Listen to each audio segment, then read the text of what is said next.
예수님께서는 드디어 마지막 인을 떼십니다. 그리고 마지막에 인과 함께 요한의 눈에는 새로운 장면이 시작됩니다. 7개의 나팔을 든 천사가 나팔을 하나씩 불기 시작하는 장면이요. 나팔을 하나씩 불 때마다 하나님의 심판이 전개되는데요. 함께 보시겠습니다. 8장 1절부터 13절까지입니다. 성도님들께서 한 소절씩 읽으시면 설명을 드린 뒤에 설교 말씀을 전하도록 하겠습니다. 요한계시록 8장 1절부터 13절까지입니다. 자, 그럼 성도님들께서 8장의 1절, 2절 읽으시겠습니다. 그분께서 7째 봉인을 떼실 때에 하늘이 1시간쯤 고요하였다. 그때 내가 하나님 앞에 서 있는 7 천사를 보았는데 그들에게 7 나팔이 주어졌다. 7개의 인 중에 마지막 인, 7번째 인을 떼고 하늘은 잠시 고요해졌습니다. 이후에 요한 앞에는 나팔을 하나씩 쥔 7명의 천사들이 등장을 하는데요. 자, 다음 3절과 4절. 또 다른 천사가 와서 금향로를 들고 제단 앞에 섰는데 모든 성도의 기도와 함께 보좌 앞 근 제단에 드리도록 그 천사에게 많은 향이 주어졌다. 그 향의 연기가 성도들의 기도와 함께 그 천사의 손에서 하나님 앞에 올라갔다. 이번에는 금향로를 든 천사가 제단 앞에 섭니다. 이 금향로는 성도들의 기도가 담긴 향로입니다. 제단에 서서 향로의 향을 하나님께 올려드릴 때 성도들의 기도가 하나님 앞으로 올라갑니다. 다음 5절과 6절. 그 천사가 향로를 취하여 제단의 불에서 불을 가득 채워 땅에 쏟으니 천둥과 요란한 소리와 번개와 지진이 일어났다. 그때에 7 나팔을 가진 7 천사가 나팔 불기를 준비하였다. 향로에 담긴 향을 모두 하나님께 태워 올려드리고요. 천사는 그 향로에 이번에는 제단에 있는 숯불을 가득 담습니다. 그리고 그 숯불을 땅에 쏟는데요. 땅에 숯불을 쏟자마자 땅에서는 천둥과 우레, 번개와 지진이 일어납니다. 이와 함께 7 천사는 나팔을 불 준비를 하는데요. 자, 다음 7절. 첫째 천사가 나팔을 부니 피 섞인 우박과 불이 나타났고 그것들이 땅으로 떨어지니 땅의 3분의 1이 타버렸고 나무의 3분의 1도 다 버렸으며 모든 풀들이 다 타버렸다. 나팔을 하나씩 불자 하나님이 창조하신 땅에 3분의 1이 불타게 되고요. 그 다음 8절과 9절. 둘째 천사가 나팔을 부니 불타는 큰 산 같은 것이 바다로 던져지니 바다의 3분의 1이 피로 변하고 바다에서 생명을 가진 피조물들의 3분의 1이 죽고 배들의 3분의 1이 부서졌다. 두 번째 나팔은 바다의 재앙을 일으키는데요. 이 재앙으로 인해 물고기의 3분의 1이 죽고 배들의 3분의 1이 부서집니다. 자, 다음 10절과 11절. 셋째 천사가 나팔을 부니 횃불처럼 타는 큰 별이 하늘에 떨어져 강들의 3분의 1과 샘물들의 위에 떨어졌다. 그 별의 이름은 쑥이라고 하는데 물들의 3분의 1이 쑥이 되고 그 물들이 쓰므로 많은 사람이 물로 인하여 죽었다. 이번에는 하늘에서 별이 떨어집니다. 이 별은 강과 샘물의 물을 쓰게 만드는데요. 이로 인해서 땅의 사람들 3분의 1가량이 죽게 됩니다. 다음 넷째 천사의 나팔은 하늘의 재앙을 가져옵니다. 하늘의 3분의 1이 어두워져요. 자, 다음 12절. 넷째 천사가 나팔을 부니 해의 3분의 1과 달의 3분의 1과 별들의 3분의 1이 타격을 받아 그것들의 3분의 1이 어두워지고 낮에 3분의 1이 비침이 없고 밤도 이와 같이 되었다. 그리고 이런 상황에서 재앙은 아직 끝나지 않았다고 성경은 말합니다. 우리 다 같이 함께 13절 말씀을 읽고요. 아멘으로 하답하여 요한계시록 8장 말씀을 오늘 우리 각자와 우리 공동체에게 주시는 말씀으로 받도록 하겠습니다. 요한계시록 8장 13절 다 같이 함께 한 목소리로 읽겠습니다. 내가 보고 들으니 공중에 날아가는 독수리 한 마리가 큰 소리로 말하기를 땅에 거하는 자들에게 화가 있을 것이다. 이는 내 천사가 불 나머지 나팔 소리들 때문이라고 하였다. 아멘. 자, 우리 왼쪽에 계신 성도님, 오른쪽에 계신 성도님과 함께 이렇게 인사 나눠보겠습니다. 하나님께서 함께 하십니다라고요. 네, 하나님께서 함께 하십니다. 네, 하나님께서 함께 하십니다. 자, 이번에는 우리 앞에 계신 성도님, 뒤에 계신 성도님, 또 멀리 계신 성도님과도 함께 이렇게 인사 나눠보겠습니다. 하나님께 기도합시다라고요. 하나님께 기도합시다. 네, 하나님께 기도합시다. 네, 하나님께 기도합시다. 네, 하나님께 기도합시다.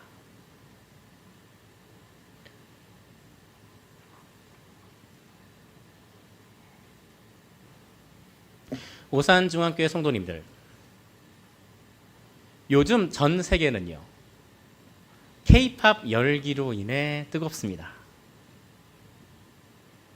인터넷으로 드라마나 영화를 중계하는 넷플릭스라는 회사가 있는데요. 그런데 그곳에서 최근에 K-팝 데몬 헌터스라는 영화를 개봉했습니다. 네, K-팝 데몬 헌터스. 이름 그대로요. K-팝이 나오고요. 데몬, 악마들이 나오고요. 그 악마를 사냥하는 사냥꾼들, 헌터들이 나옵니다. 네, 이름만 들어보면은 애들이 봐야 하는 만화처럼 들리는데요. 네, 또 실제로 아이들이 좋아하는 만화이기도 합니다. 그런데 요즘 이 만화가요, 지구촌을 뜨겁게 달구고 있습니다. 각종 음원 차트에서 이 노래가 계속 1위를 지금 달성하고 있어요. 이 영화에서 사용된 노래들이요. 넷플릭스 자체에서도 지금 누적 조회수로 인해서 심지어 모든 영화들을 제치고 1위를 하였습니다. 넷플릭스라는 플랫폼에서 지금까지 개봉했던 모든 영화들이 가지고 있었던 그 기록들을 지금 다 뛰어넘고 이 K-팝 데몬 헌터스라는 영화가 지금 1위를 차지하였습니다. 이야기의 모티브를 좀 보면은요, 악마를 사냥하는 사냥꾼들을 두고 한국의 무당에서 영감을 얻었다고 해요. 그런데 이제 만화 처음에 시작하는 장면을 보면은요, 무당 셋이서 노래를 합니다. 근데 이제 노래말 가사가 이래요. 근데 좀 무당이라는 표현을 사용하다 보니까 성도님들 입장에선, 또 이 단상에서는 선입견을 가지고선 저희가 들을 수밖에 없는데, 제가 가사를 한번 읊어드려 보겠습니다. 홀로 어둠을 밝히랴, 우리 노래 부르리라. 굳건한 이 소리로 이 세상을 고치리라. 처음에 홀로 어둠을 밝히랴라는 말은요, 혼자서는 어둠을 밝힐 수 없다라는 말입니다. 우리 노래 부르리라라는 말은 함께 노래로 싸우겠다라는 말인데요. 그런데 이제 그 다음, 굳건한 이 소리로 이 세상을 고치리랴. 네, 굳건한 이 소리로 이 세상을 고치리라.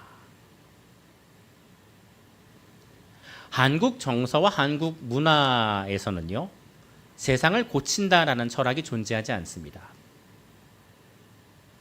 공교롭게도요, 제가 지금 말씀드린 K-팝 데몬 헌터스, 좀 줄여서 캐데헌이라고도 하는데, 이 K-팝 데몬 헌터스가 품고 있는 세계관은 서양의 기독교 세계관이에요. 이야기가 흘러가다 보면은요, 주인공 스스로가 이제 악마의 피를 물려받은 존재로 나중에 설명이 됩니다. 출생의 비밀. 그런데 결국 주인공 스스로의 핏줄이 이야기 안에서 이제 문제가 돼요. 출생으로 인한 문제가 되는데, 공교롭게도 이런 출생에 대한 갈등이요, 기독교 안에서 오랜 시간 교리로 다뤄온 원죄의 모습과도 너무 닮았습니다. 스스로가 거부하고 싶어도 거부할 수 없는 죄의 문제. 사람으로 태어났으니까요. 이 이야기 속에서 등장하는 악마의 대장 이름이 또 이제 들어보면은 거기 이제 악마의 대장들이 있어요. 그런데 그 악마의 대장 이름이 귀마예요. 귀마. 네, 귀마. 귀마. 거꾸로 하면 네, 마귀. 이 귀마라는 존재가 맨 마지막에 주인공에게 이렇게 질문을 합니다. 네가 세상을 고칠 수 있을 것이라고 믿느냐? 너 자신이나 고쳐라. 너 자신이나 고쳐라. 너 자신이나 고쳐라 라는 말은요, 그 주인공 태생에 대한 문제, 즉 죄와의 싸움에 대한 질문입니다. 죄와의 싸움에 대한 질문. 너 스스로가 가지고 있는 죄의 문제나 해결해라. 이야기에 등장하는 소재 중에 혼문이라는 것이 있습니다. 혼문. 저는 정확하게 이 표현이 어디서 유래를 했는지는 좀 짐작이 안 돼요. 그런데 이제 이 혼문이라는 것이 악마로부터 세상을 지켜주는 마치 보호막과도 같은 존재이에요. 이야기 속에서 이 혼문은 생겨나기도 하고요. 또 반대로 주인공과 사람들의 죄로 인해서 이 혼문이 깨지기도 합니다. 혼문이 깨지면요, 그 틈을 비집고서는 악마들이 몰려와서 사람들을 괴롭히고 또 사람들의 영혼을 지옥으로 심지어는 데려가기까지도 해요. 네, 이거는 순전히 영적 전쟁에 대한 모습이죠. 그런데 이 혼문이 최종적으로 완성되는 것을 두고요, 황금 혼문이라고 합니다. 제가 단상에서 만화에 대한 이야기를 이렇게까지 진지하게 하게 될 줄은 정말 몰랐습니다. 그런데 이제 이 황금 혼문이라는 것이 완성되면 사탄 나라가 완전히 패배하게 돼요. 더 이상 이 사탄 나라에는 먹을 것이 없게 돼요. 그래서 이제 그 사탄의 우두머리가요, 이것만큼은 막으라고 하는 거예요. 네, 이 혼문이 완성되는 것만큼은 막아라. 자, 그런데 또 이런 모습이요, 왠지 요한계시록에 담겨 있는 이미와 아직에 대한 모습과도 너무나도 닮아 있습니다. 예수님께서 죽음을 이기시고 부활을 하시면서요, 예수님의 통치는 이미 시작되었지만요, 아직 이 통치는 완성되지 않았습니다. 이미와 아직 사이. 우리 교회 시대가 살아가고 있는 시대가 바로 이 이미와 아직 사이입니다. 이미와 아직 사이. 교회 시대란 예수님 승천하신 이후부터의 시대를 말해요. 요한계시록에서 이 이미와 아직이라는 개념은요, 천년 왕국에 대한 고민으로부터 출발합니다. 요한계시록에서는요, 천년 왕국이라는 것이 등장을 하는데요, 천년 왕국은 예수님과 함께 이 땅을 다스리는 기간을 말합니다.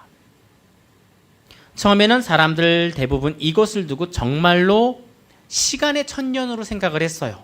그래서 문제는 이 천년 왕국이 언제 있느냐라는 것이 문제가 되었습니다. 이제 이 천년 왕국이 언제 있느냐라는 말은요, 천년 왕국이라는 것을 예수님께서 재림하시기 전에도 넣어보고요, 또 예수님께서 재림하신 후에도 넣어봅니다. 자, 그런데 이게 이 천년이라는 시간을요, 전에도 넣어봤기도 하고 후에도 넣어보기도 해도 도무지 이 천년이라는 시간이 들어갈 자리가 요한계시록 안에서 명확히 설명이 안 되는 거예요. 그래서 어느 날 어느 목사님께서 이러한 질문을 던집니다. 이 천년 왕국이라는 거 실제로 천년이란 시간을 의미하는 것이 아니라 그냥 기나긴 시간을 천년으로 말하는 것이 아닐까? 이 질문을 품게 된 것이 바로 종교개혁가 가운데 존 칼빈, 요한 칼빈이라는 목사님이십니다. 실제로 천년이라는 시간이 아니라는 거죠. 그러면 예수님과 함께 이 땅을 통치하는 기간이 언제인 것이냐? 예수님께서 승천하신 이후, 재림하시기 전까지 성령님을 통해 예수님이 이 땅에 있는 교회들을 통치하는 기간이라는 것이죠. 그런데 이 간단한 아이디어 하나가요, 놀랍게도 요한계시록의 많은 부분들을 설명할 수 있게 됩니다. 설명해 주게 됩니다. 이 간단한 아이디어가요. 이 아이디어를 가지고서는 무천년주의라고 합니다. 무천년주의의 핵심은요, 요한계시록의 이야기 전환을 시간의 전개가 아닌 장면의 전환, 장면의 전개로 보는 것이에요. 그래서 무천년주의에서는 일곱 인, 일곱 나팔, 일곱 대접의 심판을요, 서로 다른 사건으로 구분하지 않습니다. 시간의 구분으로 이해하지 않습니다. 인간의 시간 속에서 서로 다른 사건들로 나타나는 것이 아니라 승천 이후 재림 전 가운데서 계속해서 나타나는 사건인 것이죠. 요한계시록을 이렇게 바라보게 되면서 교회 시대에서는요, 그 어느 위치에서든 보편적으로 읽고 적용할 수 있는 책이 되어 버립니다. 이 아이디어 때문에요. 그래서 요즘에 많은 목사님들이요, 이 무천년주의라는 관점으로 요한계시록을 바라봅니다. 그런데 이제 이 무천년주의와는 반대되는 개념이 있습니다. 그것은 요한계시록의 이야기 순서를요, 시간의 순서로 보고 읽는 것이에요. 요즘에는 이렇게 요한계시록을 읽는 대표적인 사람들이요, 바로 세대주의적 전천년주의자들입니다. 네, 반대로 무천년주의와는 반대로 천년이라는 왕국을 실제로 시간에 대한 그런 이제 표현으로 이해하고 성경을 읽으려고 하는 것, 또 7개의 그런 이제 심판들이 반복해서 나타나는 것이 이것이 시간의 순서로 인해 나타나는 서로 다른 사건들이다라고 이해하는 것. 이렇게 이해하는 사람들을 두고 세대주의적 전천년주의자들이라고 요즘에는 이야기를 합니다. 자, 그러면은 다 같이 함께 우리 8장 1절을 한번 읽어보실게요. 요한계시록 8장 1절입니다. 요한계시록 8장 1절 같이 함께 한 목소리로 읽겠습니다. 그분께서 7째 봉인을 떼실 때에 하늘이 반 시간쯤 고요하였다. 7인에서 7나팔로 전환되는 구절이 8장 1절인데요. 이 8장 1절을 보면 시간의 구분에 대한 표현이 명확하게 사용됩니다. 한 시간쯤 고요하다. 한 시간쯤. 이 표현들 때문에 적지 않은 분들이 요한계시록의 사건들을 시간의 구분이라고 보시는 거예요. 시간의 구분으로 보려고 하시는 거예요. 사실은 이거 외에도 여러 가지 관점들이 많습니다. 전천년주의가 있으면 후천년주의가 있고요. 또 이제 전천년주의 관련해서도 역사적 전천년주의가 있고, 또 이제 미래 시대로 이해하는, 또 지금 말씀드리는 세대주의적 전천년주의도 있고요. 굉장히 다양합니다.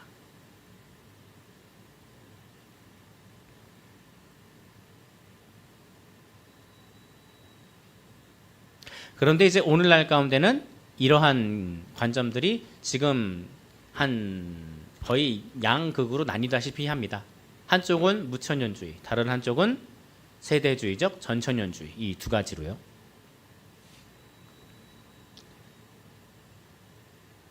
세대주의자들을 두고 다른 표현으로는 제가 말씀드린 표현으로 미래주의라는 표현을 사용하기도 합니다. 미래주의. 요한계시록이 미래 사건에 대한 기록이라는 입장이에요. 지금 보고 있는 이 7인, 7나팔 이런 이야기들 훨씬 후 미래 이야기들인 것이다. 앞으로 우리에게 다가올 미래의 사건들인 것이다. 그런데 이제 해당 기록이 미래 사건을 위한 기록이 되려면은요, 요한계시록 8장은요 1세기 당시에 7교회를 위한 장이 아니라 7교회를 위한 그런 본문이 아니라 미래 독자를 위한 장, 미래 독자를 위한 본문이 되어야 합니다. 자, 그런데요, 이번에는 우리 다 같이 함께 3절을 읽어보시겠습니다. 8장 3절. 8장 3절, 요한계시록 8장 3절 다 같이 함께 한 목소리로 읽겠습니다. 또 다른 천사가 와서 금 향로를 들고 제단 앞에 섰는데 모든 성도의 기도와 함께 보좌 앞 금제단에 드리도록 그 천사에게 많은 향이 주어졌다. 7 나팔의 심판은요, 5장에서 등장하는 순교당한 성도들의 기도에 대한 응답입니다. 그래서 이 7 나팔에 대한 심판의 위치는요, 7번째 인의 위치에 있습니다. 그리고 이 7 나팔은 전체 7개의 인 안에 들어가 있는 이야기입니다. 자, 그런데 이제 이 순교당한 성도님들의 모습이요, 5장에 등장하는 순교당한 성도들의 기도라고 설명을 했는데요. 이렇게 순교당한 성도님들의 기도에 순교당한 성도님들에 대한 모습은 1세기 성도님들의 모습이기도 해요. 맨 처음 요한계시록이 출발하게 된 것도 7교회의 성도들이 로마로부터 핍박을 받으면서 이야기가 시작을 하게 된 것이니까요. 그런데 이제 8장을요. 이 8장을 미래에 일어날 7개의 대환란, 그러니까 이 8장 본문이 1세기 독자를 위한 본문이 아니라 좀 쉽게 말해 오늘날의 우리들을 위한 본문이라고 한번 설명해 보겠습니다. 오늘날의 우리들에게 일어날 대환란으로 보게 되면은요, 이 본문은 1세기 교회의 실제 상황과는 본문이 분리가 돼버립니다. 아무런 상관이 없는 본문이 돼버리는 거예요. 자, 그러면 이번에는 화면을 좀 보시면서요. 화면을 좀 보시면서 9장 20절과 21절을 같이 함께 좀 읽어보실게요. 9장 20절, 21절입니다. 9장 20절, 21절 화면을 보시면서 다 같이 함께 한 목소리로 읽겠습니다.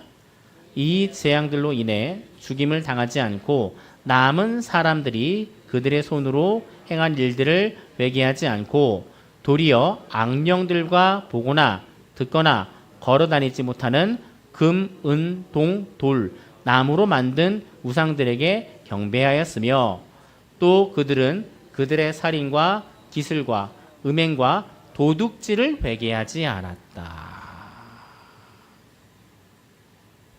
9장 20절과 21절은요. 6번째 나팔까지 왔는데도 지금 저희가 보고 있는 장면이 첫 번째 이제 나팔부터 시작되는 장면이고요. 이 장면이 9장까지 이어집니다. 그런데 이제 9장까지 가서 6번째 나팔까지 왔는데도 회개하지 않는 이교도들에 대한 설명이에요. 자, 만약에요. 9장의 20절과 21절이 미래 사건들을 위한 미래의 사건들이 되려면은요. 쉽게 말해 오늘날의 사건이라고 한번 가정해 보겠습니다. 오늘날의 사건이 되려면 범지구적으로 사람들이 금, 은, 동, 돌, 나무에 만든 우상에 경배를 하고 있어야 됩니다. 그런데 일부는 그러한 사람들도 있기도 하지만요. 이러한 오늘날의 개념들이 오늘날의 상황에서는요. 과학 문명으로 인해서 이러한 내용으로부터 벗어난 존재들이 너무나도 많습니다.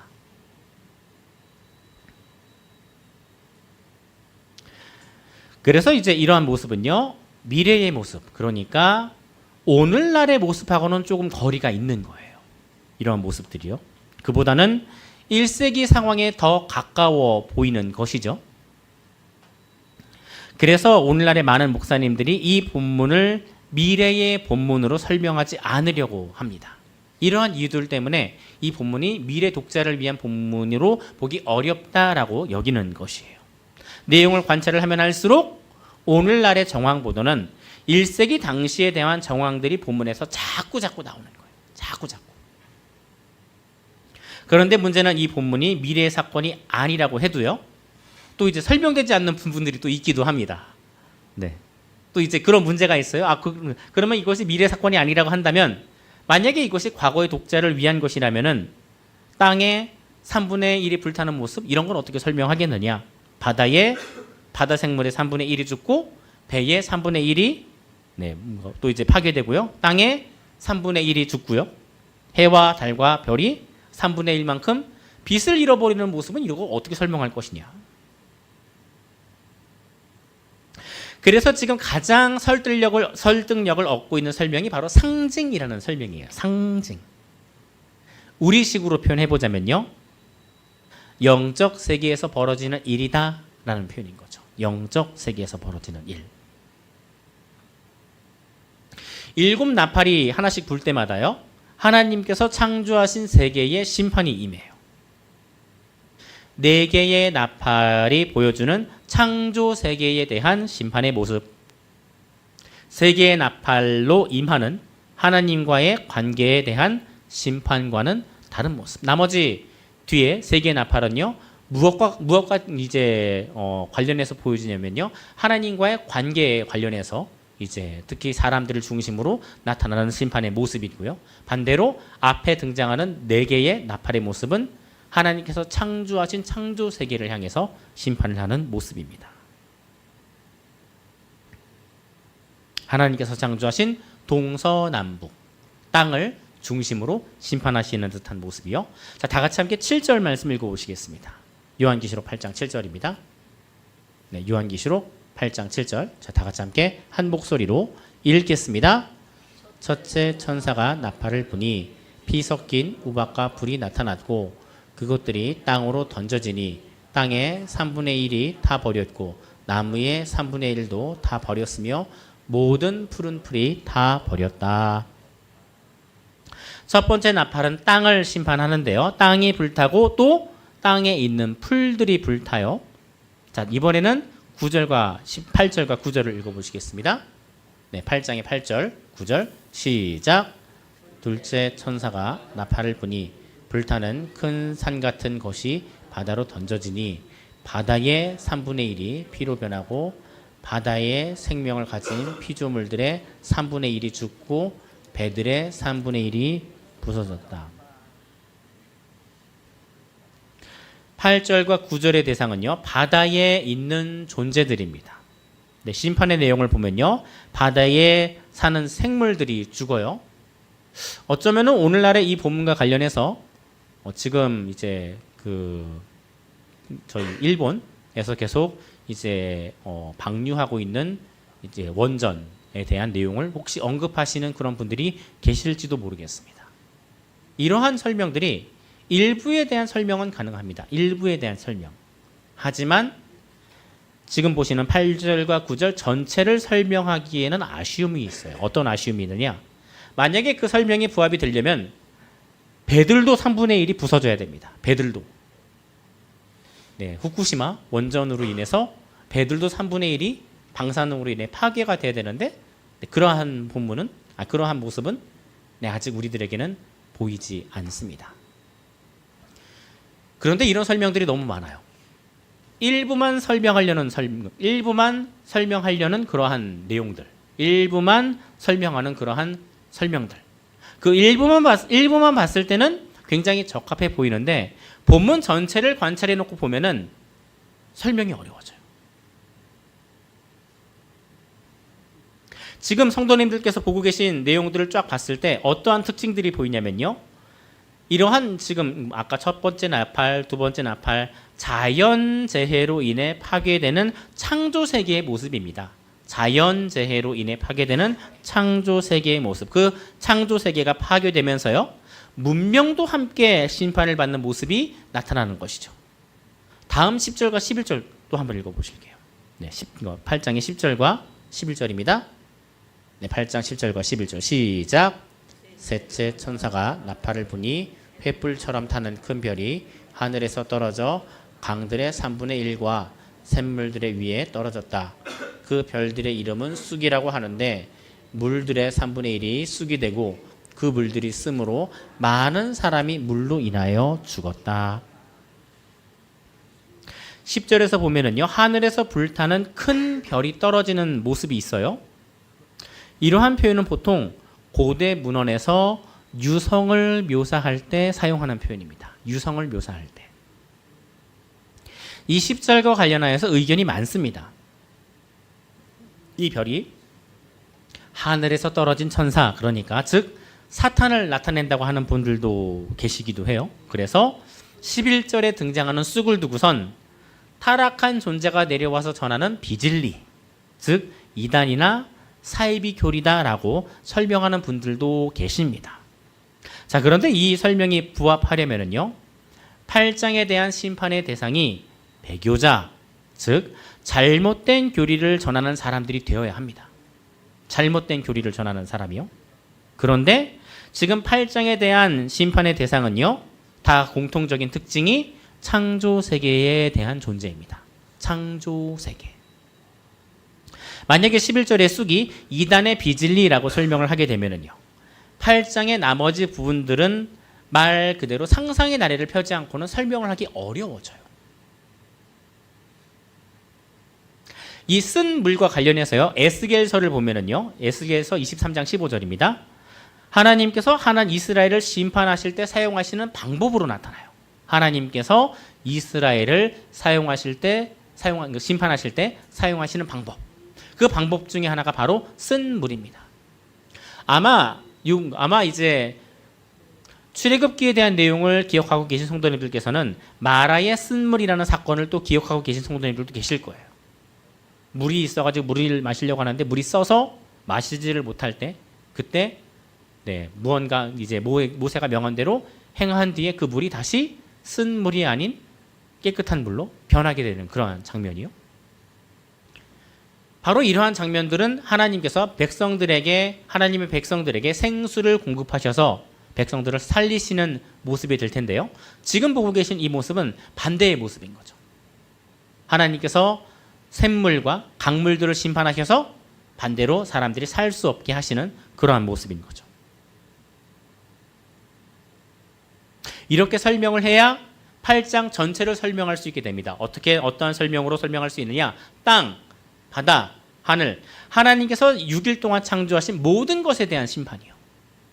또 이렇게 설명을 해야 그 다음에 나머지 이제 두 개의 나팔인 거죠. 이거 5번째 나팔과 6번째 나팔에 집중하고 있는 하나님과의 관계에 대한 심판의 대비를 설명할 수가 있게 되는 것이죠. 이러한 특징들이 요한계시록 안에서 계속 반복이 됩니다. 아까 저희가 앞서서 본 인 같은 경우에도 비슷해요. 인 같은 경우에도 첫 번째 말부터 네 번째 말까지는 세상을 향한 심판이잖아요. 그리고 5번째 인부터 나타나는 것이 하나님과의 관계에 대한 이야기입니다. 그런데 지금 보시는 나팔에서도 좀 비슷하게 나타나요. 지금 저희가 이제 네 번째 나팔까지 보았을 때 창조 세계에 대한 심판으로 나타난다고 하면 그 다음번에 이제 5번째 나팔부터는 하나님과의 관계로부터 단절된 사람들, 이른바 이교도들에 대한 심판으로 이야기가 이어지게 되는 것이죠. 이렇게 설명을 하게 되면은 저희가 7인과 7나팔에 대한 이야기들을 자연스럽게 설명할 수가 있게 됩니다. 자, 그러면은 다시 8장으로 와서요.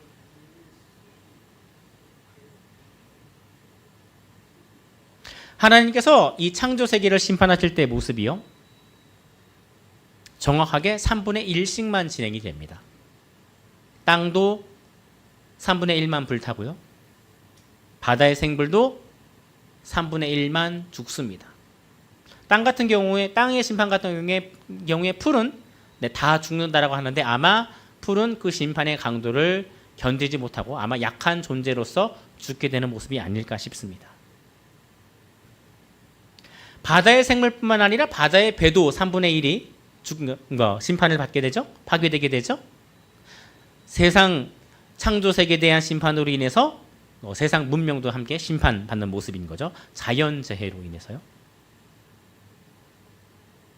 땅의 사람들도 정확하게 3분의 1이 죽습니다. 그리고 하늘의 빛마저 정확하게 3분의 1이 그 빛을 잃습니다. 정확하게 3분의 1만 심판이 임하는 모습.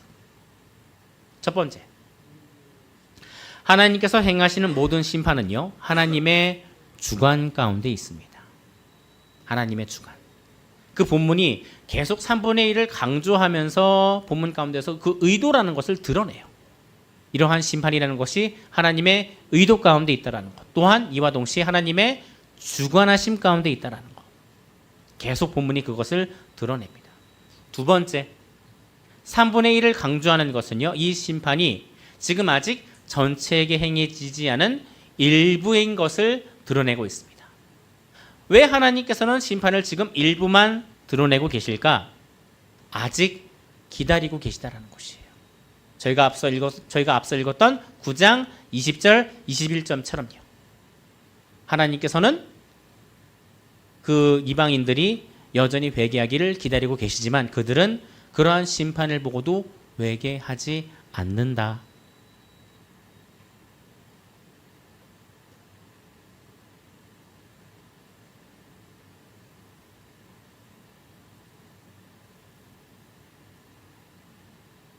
함께 따라해 보겠습니다. 하나님의 심판은 세상을 회개로 이끄시는 하나님의 섭리입니다.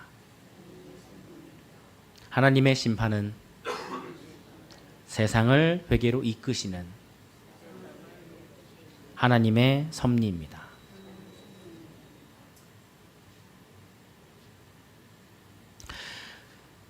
그래서 우리는 세상의 재앙과 고난을 하나님의 자비로운 경고로 받아들여야 할 것입니다. 하나님의 자비로운 경고로요. 이 세상을 모두가 다 심판하실 수 있으시지만 하나님께서는 하나님의 자비로서 전부가 아닌 일부만에게 그러한 심판을 허용하십니다. 그리고 그렇게 하나님께서 끊임없이 세상에게 경고를 하는 이러한 모습이 2000년의 역사 가운데서도 계속해서 반복되어 온 것이죠. 그리고 앞으로도 계속 반복되어 질 것이고요. 마지막 심판이 우리들에게 임하기 전까지요. 세상에 일어나는 수많은 재앙들, 천재지변이라든지 자연재해라든지요. 이런 수많은 재앙들은요. 하나님의 통제를 벗어난 우연이 아니라 3분의 1이라는 부분적인 심판을 통해 우리 인류에게 회개를 촉구하시는 하나님의 음성일 수 있습니다. 반대로 우리는 세상 속에서 완전히 멸망하는 것이 아니라 돌이킬 기회를 주시는 하나님의 자비를 발견하고 우리 자신과 또 세상이 하나님께 속히 돌아갈 수 있기를 외칠 수 있어야 할 것입니다.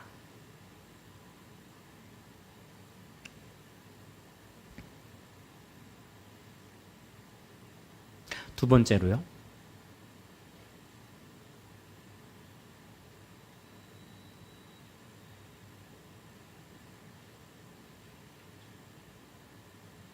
우리는 세상 속에서 우리가 고난을 당하는 와중에도요. 하나님께 기도하기를 결코 멈춰서는 안 됩니다. 우리의 기도는 단순히 이제 하소연이나 공허한 외침이 아닙니다. 하나님께서는 그 기도를 모두가 다 듣고 계십니다. 단 하나님께서 이러한 기도에 대한 응답으로 심판을 실행하시기 전까지는 하나님께서는 우리들의 기도에 대하여 하나님께서 침묵으로 답을 하실 수 있습니다. 그저 기도를 더 하시기를 하나님께서는 침묵으로 기다리고 계신 거죠. 하늘이 1시간쯤 고요한 거죠. 하늘이 1시간쯤 고요한 모습, 하나님께서 우리 기도에 응답하시지 않는 듯한 모습으로 보일 수도 있습니다. 하지만 하나님께서는요, 우리의 기도를 모두 다 듣고 계십니다. 그리고 그 기도에 대한 응답을 그 기도에 대하여 우리들에게 응답하여 주시기 위해서 하나님께서는요, 하늘 보좌 가운데서 준비하고 계십니다.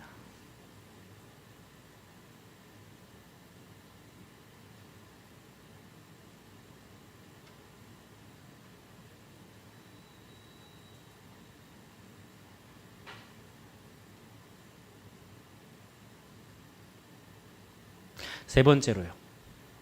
하나님께서 우리들에게 행하시는 심판은 전체가 아닌 부분입니다. 더러는 성도님들께서 이런 부분으로 인해 굉장히 많이 우려를 하시는 분들이 계십니다. 하나님의 심판이 이제 진행되는 것 같아요. 우리 어떻게 견디나요? 우리가 어떻게 살아남나요?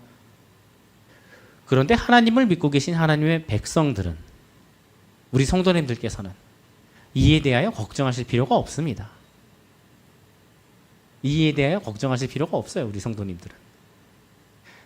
세상이 아무리 혼란스럽고 세상이 아무리 혼돈해 보여도 걱정하지 마세요 라고 설명하는 책이 바로 이 요한계시록이에요. 그거 설명하는 것이 바로 요한계시록입니다. 그런데 네, 이거 어떤 분들께서는 요한계시록 가지고서는 너무 우리 성도님들에게 겁을 주시는 것 같아. 반대로. 아, 이거 보십시오.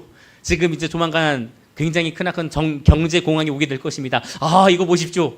이제 조만간 굉장히 크나큰 자연재해가 오게 될 것입니다. 자연기근이 오게 될 것입니다. 성도님들 이거 믿음으로 대비하셔야 됩니다. 믿음에 대한 촉구는 우리들에게 믿음에 대한 촉구는 우리들의 믿음을 촉구하는 것으로서 우리가 긍정적으로 여겨볼 수 있겠지만요. 이거로 인해서 불안해하실 필요는 없을 것 같습니다. 그리고 이것으로 인해서 불안해하는 것은 성도님들을 불안에 떨게 만드는 것은 공교롭게도 요한계시록이 가지고 있는 의도로 여겨지지는 않습니다. 요한계시록이 가지고 있는 의도로 여겨지지는 않는다는 거예요. 요한계시록이 말하고자 하는 건 그 반대라는 거죠. 세상이 아무리 혼란스러워 보여도, 아무리 세상에 여러 가지 어려움들이 있어 보여도 하나님의 백성은 누가 지키신다고요? 네, 하나님의 백성들은 하나님께서 지키신다고요. 하나님의 백성들은 하나님께서 우리들을 지켜주신다고요.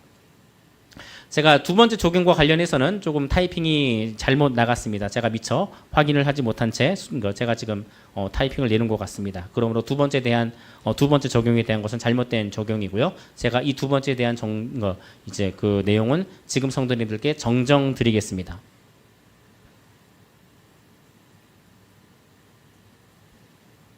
네, 우리를 유혹하여 영적인 죽음으로 이끌 수 있다라는 내용으로 제가 반대로 제가 타이핑을 했어야 된 건데 미처 제가 지금 확인을 하지 못한 듯합니다.